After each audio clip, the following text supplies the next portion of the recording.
أشرف الأنبياء والمرسلين وعلى آله وأصحابه أجمعين. أما بعد، أعوذ بالله من الشيطان الرجيم. بسم الله الرحمن الرحيم. وإذا قيل لهم آمنوا كما آمن الناس قالوا أنؤمن كما آمن السفهاء ألا إنهم هم السفهاء. صدر گرامی، واجب الاحترام علماء کرام، حاضرین جلسہ، پردہ نشین خواتین اسلام، درفشانی نے تیرے قطروں کو دریا کر دیا، دل کو روشن کر دیا، آنکھوں کو بینا کر دیا. جو نتے خود راہ پر اوروں کے ہادی بن گئے، کیا نظر تھی جس نے مردوں کو مسیحا کر دیا صلی اللہ علیہ وسلم. اللہ تعالیٰ کی مہربانی، اس کا احسان اور کرم ہے. اس ادارے کا یہ سالانہ جلسہ جس میں ابھی آپ نے حضرت مولانا مفتی ریاست علی صاحب دامت برکاتہم کا تفصیلی اصلاحی علمی بیان سماعت فرمایا. مفتی صاحب کی بات سے متاثر ہو کر کے میں نے بھی خیال کیا کہ حضرت مفتی صاحب کی گفتگو کو کچھ آگے لے کر کے کچھ دور تک پہنچا دیا جائے. اس لیے میں نے آپ کے سامنے قرآن کی ایک مختصر آیت پڑھی ہے جس کا اسلام کے ایک بنیادی عقیدے سے تعلق. صرف ایک بات میں عرض کروں گا، مگر شرط یہ ہے کہ آپ توجہ دھیان سے ہماری بات سماعت فرمائیں کہ میں کہنا کیا چاہتا ہوں. ایک مرتبہ رات میں بادشاہ گشت کر رہا تھا.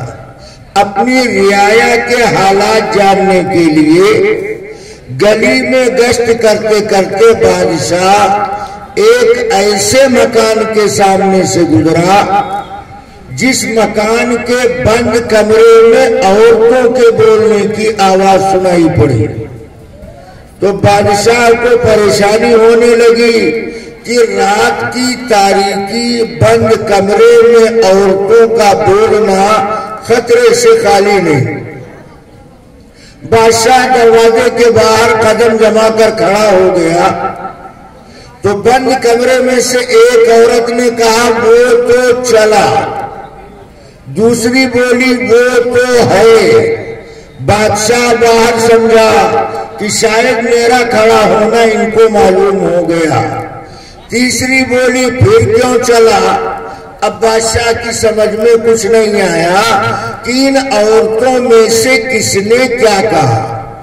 بادشاہ بستر پر جا کر لیٹتا ہے مگر کروٹ بدلتا رہتا ہے. بند کمرے کی عورتوں کی گفتگو بادشاہ کی سمجھ میں نہیں آ رہی. صبح ہوئی تو بادشاہ نے پولیس والوں کو آرڈر کیا کہ اس کمرے کی تمام عورتوں کو گرفتار کر کے لائن حاضر کیا جائے. پولیس والوں نے نہ آؤ دیکھا نہ تاؤ دیکھا. گھر کی تمام عورتوں کے ہاتھ میں ہتکڑی، پیر میں بیڑی ڈال کر لائن حاضر کر دیا. جب وہ عورتیں گرفتار ہو کر بادشاہ کے دربار میں پہنچی تو عورتوں نے دیکھا کہ بادشاہ کرسی پر بیٹھا. بادشاہ کو کرسی پر بیٹھا دیکھ کر ان مجرم عورتوں نے بادشاہ کو دیکھتے ہی ان عورتوں میں سے ایک عورت نے کہا یہ تو وہ ہے. تو بادشاہ سمجھا کہ رات میں بالکل پہچان لیا. دوسری بولی وہ تو نہیں ہے. تیسری بولی پھر تو وہ ہے. اب بادشاہ کی سمجھ میں کچھ نہیں آیا کہ کس نے کیا کہا. تو بادشاہ سرنڈر ہو کر بولتا ہے تم نے رات بند کمرے میں تم میں سے کس نے کیا کہا اور دربار میں آنے کے بعد تم نے کیا کہا؟ تو ان عورتوں میں سے ایک عورت بولی تم کو بادشاہ کس نے بنا دیا؟ تم عورت کی بات نہیں سمجھتے ہو۔ تو ان عورتوں میں سے ایک عورت نے بتایا کہ رات بند کمرے میں ہم سلائی مشین پر بیٹھ کر کپڑے کی سلائی کر رہے تھے، اتنے میں چراغ بجھنے لگا تو ہم میں سے ایک نے کہا وہ تو چلا، یعنی چراغ بجھنے لگا۔ تو دوسری نے کہا وہ تو ہے، یعنی چراغ میں تیل تو ہے۔ تو تیسری بولی پھر کیوں چلا، پھر چراغ کیوں بجھ رہا؟ یہ تو ہے ہماری رات کی بات۔ بادشاہ نے سر پکڑ لیا، اگر یہ بات رات سمجھ میں آ جاتی تو میں رات میں اپنے بستر پر آرام سے سوتا۔ کہا اچھا دربار میں پہنچنے کے بعد تم میں سے کس نے کیا کہا؟ تو ان عورتوں میں سے ایک عورت بولی بادشاہ سلامت، جب ہم آپ کے دربار میں آئے تو اپنی حالت زار کو دیکھا اور آپ کے دربار کے جاہو جلال کو دیکھا کہ بغیر جرم کے ہاتھ میں ہتھکڑی، پیر میں بیڑی ڈال دی گئی، تو آپ کو دیکھ کر کہا یہ وہ ہے، بادشاہ نہیں بلکہ بیل ہے۔ تو دوسری عورت نے کہا وہ تو نہیں ہے، اگر یہ بیل ہے تو اس کے دو سینگ نہیں ہیں۔ تو تیسری بولی پھر تو وہ ہے، یعنی بغیر سینگ والا ہے، بیل نہیں بلکہ گدھا، بیل نہیں بلکہ گدھا ہے، بغیر سینگ والا ہے۔ اب آپ سنجیدگی سے سوچئے، عورت کی بات سمجھانے کے لیے اتنی محنت کی ضرورت ہے، اتنی ہندی چندی کی ضرورت ہے، قرآن حدیث دین ایمان کی بات۔ آپ سمجھتے ہیں کھڑے کھڑے پڑے پڑے بیڑی پیتے پیتے بات کرتے کرتے ہماری سمجھ میں بات آ جائے۔ یاد رکھو دین کے ہم محتاج ہیں، دین ہمارا محتاج نہیں۔ دین کے ہم محتاج ہیں، دین ہمارا محتاج نہیں ہے۔ اس لیے ہمیشہ دین کی بات طالب بن کر، محتاج بن کر، ضرورت زندگی کا سامان سمجھ کر، محبت عظمت کے ساتھ دین کی بات کو سننا چاہیے۔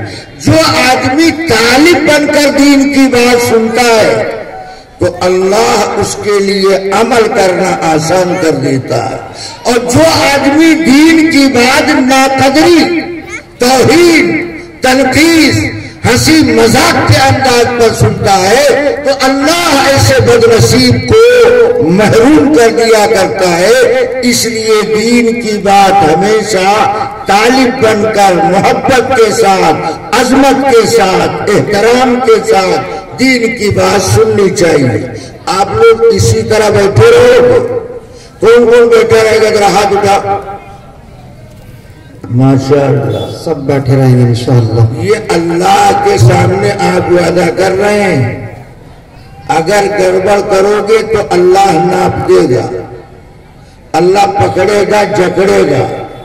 اس لیے اپنے وعدے پر قائم رہو، محبت عظمت کے ساتھ۔ تھوڑی دیر کے لیے جو ایک بات میں عرض کرنا چاہتا ہوں اسے دھیان سے سنو، اور ہم پورے یقین کے ساتھ یہ بات کہتے ہیں۔ آپ میں سے بہت سارے لوگ وہ بات اب تک جانتے نہیں ہوں گے جو بات میں آپ کو بتانا چاہتا ہوں۔ آپ میں سے بہت سارے لوگ وہ بات جانتے نہیں ہوں گے، اس لیے ایسی باتوں کو قدر کی نگاہ سے سننا چاہیے، طلب اور محبت کے ساتھ سماعت کرنا چاہیے۔ دین اسلام میں اصل عقیدہ، عقیدہ کہتے ہیں چند چیزوں کے ماننے کا اور چند چیزوں کے انکار کر دینے کا نام عقیدہ۔ عقیدے کے بغیر اعمال پر ثواب نہیں ملتا. اگر عقیدہ اسلامی ہے تو عمل پر ثواب ملے گا، اور اگر عقیدہ لوٹا پٹا بکا اسلام سے ہٹا تو مرتے دم تک کسی عمل کا ثواب نہیں مل سکتا. اس لیے اپنے عقائد کو درست کرنا چاہیے. عقیدے کے معاملے میں کوئی سمجھوتا نہیں کرنا چاہیے. اسلام کے چند بنیادی عقائد، اسلام کے چند بنیادی عقائد ہیں، انہی میں سے ایک عقیدہ جس کا میں تذکرہ کرنا چاہتا ہوں. مگر اب دھیان سے سنو، ہم پیراگراف بدل کر کے بات کرتے ہیں. اللہ تبارک و تعالی نے اس پوری کائنات میں انسان کو سب سے محترم بنایا. انسان اشرف المخلوقات کہلاتا. کائنات کی ہر چیز انسان کی خدمت کے لیے پیدا کی گئی، اور انسان یہ اللہ کی عبادت کے لیے پیدا کیا گیا. اس لیے انسان کو اشرف کہا جاتا ہے، یہ اشرف المخلوقات کہلاتا ہے. انسان جب اشرف المخلوقات ہے تو پوری انسانی جماعت میں اللہ تعالیٰ نے 4 طرح کے انسانوں کو بلند مرتبہ عطا فرمایا.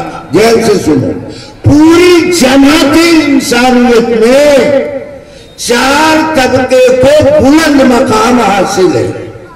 پہلا طبقہ نبیوں کا طبقہ، دوسرا طبقہ صحابہ کا طبقہ، تیسرا طبقہ شہداء کا طبقہ، چوتھا طبقہ اولیاء کا طبقہ. یہ انسانیت کے 4 بلند طبقات کہلاتے ہیں. انسانیت کے 4 اہم مرتبے، رتبے، مقام ان کو کہا جاتا ہے. پوری انسانیت میں انبیاء کا مرتبہ سب سے بلند و بالا. انبیاء کے بعد اس کائنات میں صحابہ کرام کا مقام و مرتبہ، اور جماعت صحابہ کے بعد شہداء کرام کا مقام ہے، اور شہداء کے بعد اولیاء کرام کا مقام ہے. یہ انسانیت کے 4 بلند طبقات کہلاتے ہیں. انبیاء، صحابہ، شہداء، اولیاء. اب آگے کی بات سمجھو. انبیاء کیسے بنتے ہیں، صحابہ کیسے بنتے ہیں، شہداء کیسے ہوتے ہیں، اولیاء کن کو کہتے ہیں، اس کو سمجھو. یہ اسلامی عقیدہ ہے، اس کا جاننا ضروری. نبی وہ برگزیدہ، چیدہ، چنیدہ، پسندیدہ اللہ کا وہ بندہ کہلاتا ہے جس کو اللہ نبوت کے واسطے خود منتخب کرتے ہیں. اللہ خود نبوت کے لیے اس بندے کا انتخاب کرتے ہیں. اسی لیے نبی کو نبی اللہ، رسول اللہ، پیغمبر خدا کہا جاتا ہے. اس جملے کا مطلب یہ ہے اللہ کا نبی، اللہ کا رسول، خدا کا پیغمبر. یہ جملہ بتاتا ہے کہ اللہ نے نبی بنایا ہے، اللہ نے رسول بنایا ہے، اللہ نے پیغمبر بنایا. بے شک نبی کا مرتبہ بہت بلند و بالا، مگر نبی بننے کا پاور نہیں رکھتا. وہ مولوی جھوٹ بولتا، اس کے پاس علم نہیں، وہ قرآن نہیں پڑھتا.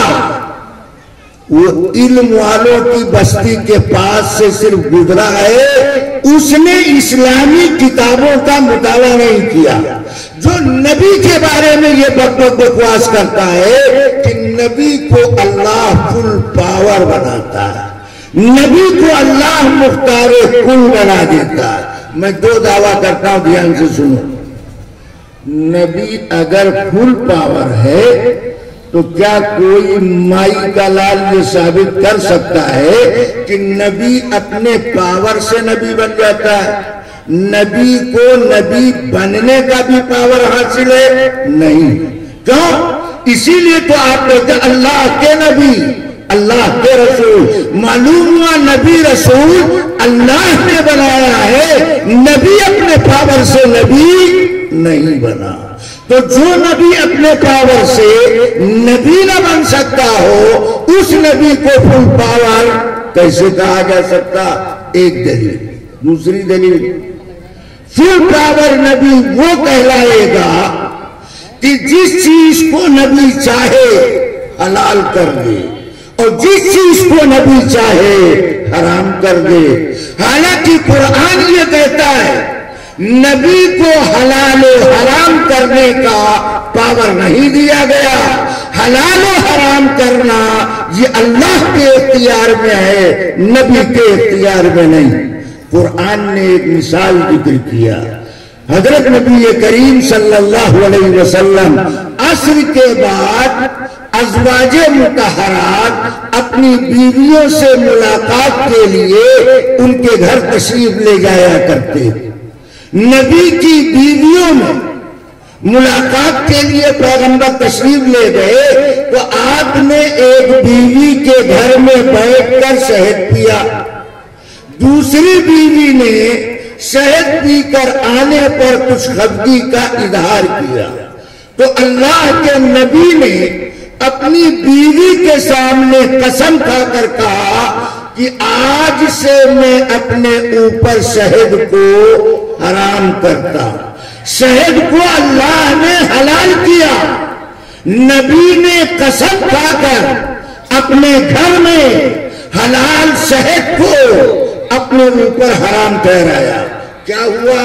آسمان پر ہلچل مچ گئی، جبریل امین نیا قانون لے کر آئے، اللہ نے آیت نازل فرمائی، یا ایھا النبی لم تحرم ما احل اللہ لک تبتغی مرضات ازواجک۔ اے نبی، آپ نے کیوں کر ہماری حلال کردہ چیز کو قسم کھا کر آپ نے حرام ٹھہرایا؟ قسم کا کفارہ ادا کیجئے اور شہد کی حلت کا اعلان کیجئے۔ قرآن کی یہ آیت بتاتی ہے کہ نبی کو حلال کو حرام کرنے کا پاور اور حرام کو حلال کرنے کا پاور نہیں دیا گیا، تو جب حلال کو حرام کرنے کا پاور نبی کو حاصل نہیں ہے تو نبی فل پاور کیسے کہلاتا؟ نبی فل پاور ثابت نہیں ہوا، نبی خود نبی بن نہیں سکتا، نبی فل پاور نہیں رہا، نبی حلال کو حرام کر نہیں سکتا، نبی فل پاور نہیں رہا۔ ہم تیسری مثال دیتے ہیں، نبی اپنے غیر کو نبی بنا کر کھڑا کر دے، ہم تمہیں اللہ کا نبی بناتے ہیں، تو کیا نبی کو نبی بنانے کا پاور ہے؟ جیسے پیر کو لڑکا لڑکی پیدا کرنے کا پاور نہیں، جھوٹ بولتا ہے وہ، کسی انسان کو لڑکا لڑکی پیدا کرنے کا پاور نہیں دیا گیا۔ اللہ جس کو چاہتا ہے لڑکا دیتا ہے، اللہ جس کو چاہتا ہے لڑکی دیتا ہے، اللہ جس کو چاہتا ہے دونوں دیتا ہے، اور جب اللہ جس کو چاہتا ہے کچھ نہیں دیتا۔ جیسے یہ اللہ کے اختیار کی بات، ایسے ہی نبی بنانا صرف اللہ کے اختیار کی بات ہے، نبی اپنے غیر کو نبی نہیں بنا سکتا۔ اسی لیے اہل سنت و جماعت کی عقائد کی کتابوں میں یہ عقیدہ لکھا ہوا ہے کہ نبوت یہ صفت وہابی ہے، کسبی نہیں۔ یہ علمی جملہ ہے، میں اس کا ترجمہ کرتا ہوں۔ نبوت صفت وہابی ہے، کسبی نہیں۔ کیا مطلب؟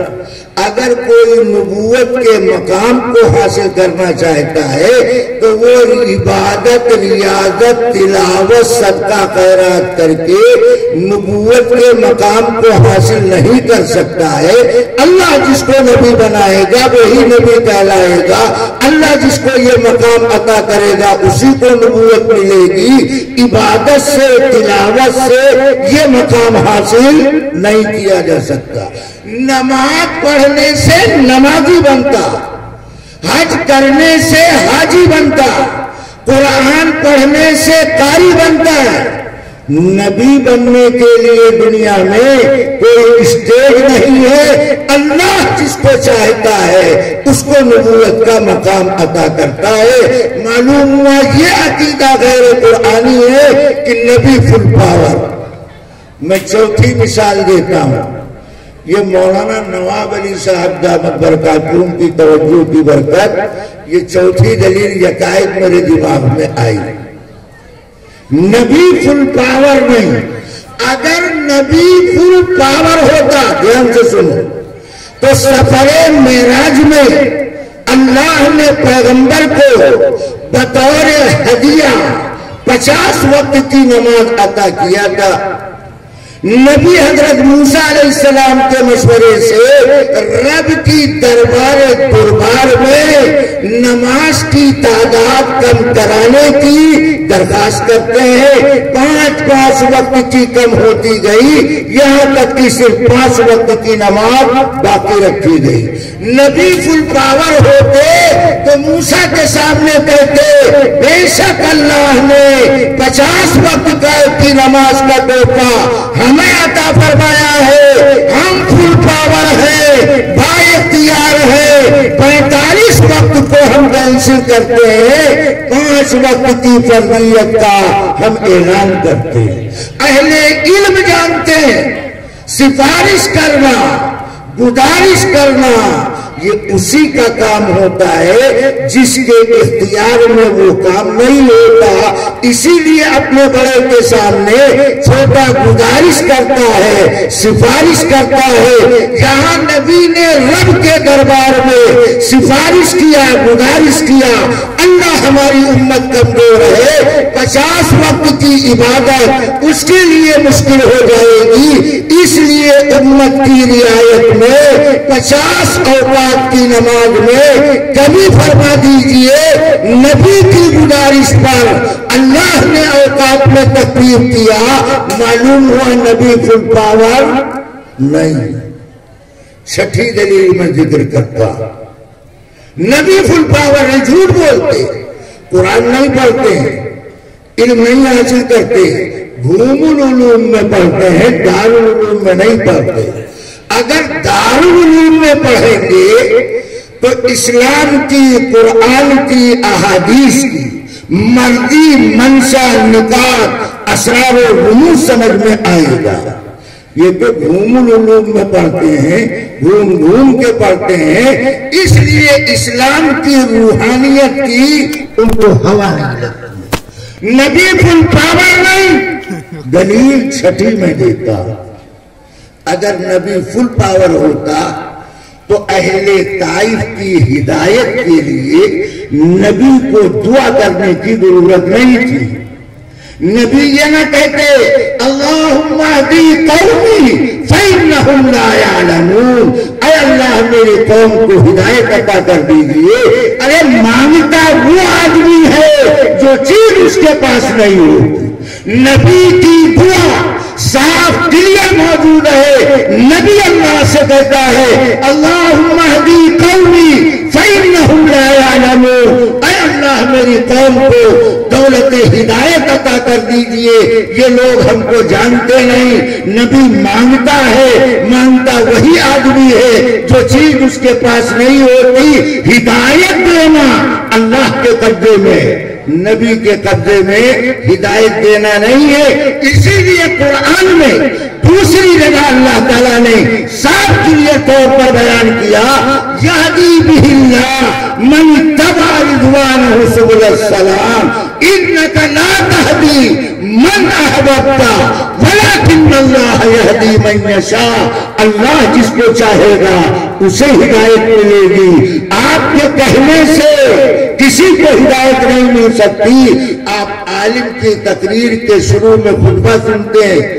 وَمَنْ يُضْلِلْهُ فَلَا هَادِيَ لَهُ، اللہ جس کو گمراہ کر دے کوئی اس کو ہدایت نہیں دے سکتا، اور اللہ جس کو ہدایت عطا فرما دے اسے کوئی گمراہ نہیں کر سکتا.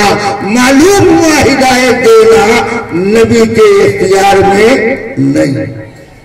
تو نبی ہمیشہ اللہ منتخب کرتے ہیں. اسی لیے نبوت صفت وحی کہلاتی. اب نبی کے بارے میں قرآنی عقیدہ کیا سنو. ارے بات سمجھ میں آ رہی؟ کون کون سمجھ رہا؟ اگر ہاتھ اٹھاؤ ہمیں پتہ بھی چلے.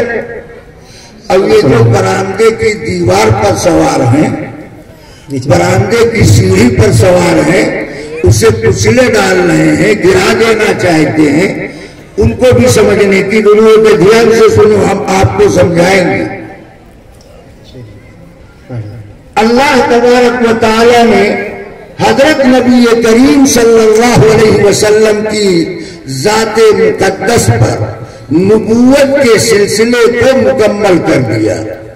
جیسے اللہ کی ذات کے بعد کوئی الہ معبود مشہور نہیں، اسی طرح خاتم الانبیاء صلی اللہ علیہ وسلم کے بعد اب کوئی نیا نبی رسول پیغمبر نہیں. آخری نبی کے تشریف لے آنے کے بعد اب قیامت آئے گی، نیا نبی پیدا نہیں ہوگا. کیوں؟ اس لیے کہ اللہ نے اس دین کو مکمل کر لیا. تو اب مسلمانوں کو نبی کے بارے میں عقیدہ کیا رکھنا ہے کہ آپ اللہ کے آخری نبی، آپ اللہ کے آخری نبی. آخری نبی بولنے ماننے کا مطلب یہ ہے اب آپ کے بعد کسی طرح کا کوئی نیا نبی پیدا ہونے والا نہیں. لہذا پنجاب کا وہ قذاب، پنجاب کا وہ قذاب جو اپنے کو نبی کہتا ہے، اس کا اسلام سے، اسلامیات سے کوئی تعلق نہیں. یہ تو نبی کے بارے میں عقیدہ. اس کے بعد درجہ ہے صحابہ کا، انبیاء کے بعد درجہ ہے صحابہ کا. نبی کا درجہ پہلے، صحابہ کا درجہ بعد میں. اس کو یوں سمجھیے، نبی اللہ اور بندے کے درمیان واسطہ، نبی اللہ اور بندے کے درمیان واسطہ ہے. اس لیے کہ اللہ کا بندہ اللہ کی بات کو ڈائریکٹ نہیں سمجھ سکتا. اللہ کی بات کو اگر سمجھنا ہے تو نبی سے رابطہ کرنا پڑے گا، نبی سے واسطہ قائم کرنا پڑے گا. اللہ کی کتاب، اللہ کی بات نبی کے پاس آیا کرتی ہے. اللہ کی کتاب ہمیشہ نبی کے پاس آتی ہے، غیر نبی کے پاس نہیں آتی. لہذا اللہ کی کتاب اگر چاہیے تو نبی سے واسطہ، نبی سے رابطہ. اس کو میں اپنے الفاظ میں یوں کہتا ہوں، اللہ اور اللہ کے بندوں کے درمیان نبی واسطہ ہوتا ہے. اگر نبی سے رابطہ ہوگا تو اللہ کی کتاب بھی مل جائے گی، اللہ کی تعلیم بھی مل جائے گی. اسی طرح نبی اور امتی کے درمیان، وہ تو اللہ اور بندے کے درمیان نبی واسطہ، نبی اور امتی کے درمیان صحابہ کی جماعت واسطہ. کیوں؟ جیسے نبی اللہ سے حکم لیتا ہے، اللہ سے کتاب لیتا ہے، ایسے صحابہ کی جماعت نبی سے تعلیم حاصل کرتی ہے، نبی سے کتاب لیتے ہیں، نبی سے عمل کا طریقہ لیتے ہیں. لہذا نبی کا طریقہ اگر چاہیے تو صحابہ کی جماعت سے رابطہ کرنا پڑے گا. جیسے نبی کے رابطے سے اللہ کی کتاب ملتی ہے، ایسے جماعت صحابہ سے رابطہ کرنے سے نبی کا طریقہ، نبی کی سنت، نبی کا اسوہ، نبی کا نمونہ ملے گا. اگر نبی کا واسطہ ختم کر دیا جائے تو اللہ کی کتاب نہیں ملتی. اگر صحابہ کا واسطہ ختم کر دیا جائے تو نبی کا طریقہ نہیں ملتا. دونوں کا مقام سمجھ میں آیا؟ نبی کے رابطے سے اللہ کی بات ملتی ہے اور صحابہ کے واسطے سے نبی کا طریقہ ملتا ہے. دونوں کا اسٹیج مقام الگ. نبی اللہ بناتا ہے. صحابہ کے بارے میں اسلامی عقیدہ کیا ہے؟ صحابی وہ خوش نصیب